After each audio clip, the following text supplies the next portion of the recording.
趣味のホラー映画鑑賞について教えてください。ホラー映画は本当に1年、2年ぐらい前にすごく自分が落ち込んだ時に、もう何も怖いものがなくなって、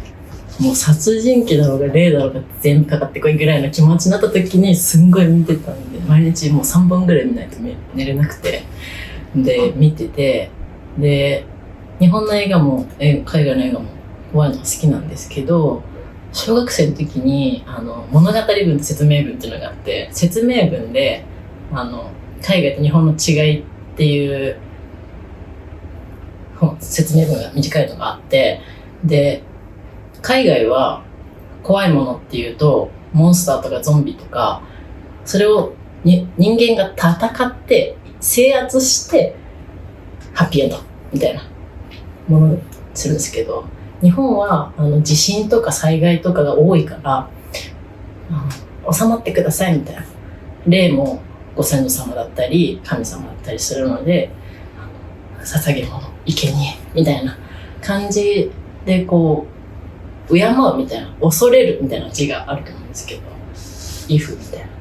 そういうのが本がやっぱり私も好きで、それを読んでから確かになと思って、で日本のジメッとしたのに日曜日の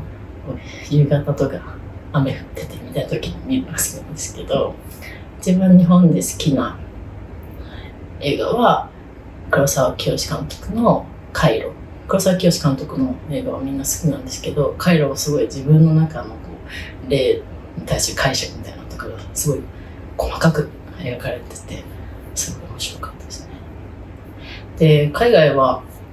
なのでモンスターとかゾンビっていうよりは、私血がダメなので、どっちかというとスリラーとか人間的なサスペンスみたいなのが好きで、去年とかいっぱい見てた中で本当面白かったのはネットフリックスで上がったんですけど、クリープっていうクリープ1、2だって、それは本当に POV の一人称で撮ったやつで、2も面白いっていう珍しい、でもあんまり評価は高くないし気持ち悪いので、おすすめはできないんですけど、そういうのもあるし、今 YouTube もいっぱいあるんで、怖すぎっていう、それニコニコ動画が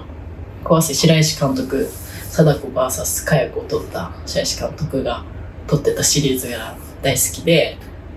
そういうやっぱ一人称のやつをちっちゃい画面で見るのが好きなので、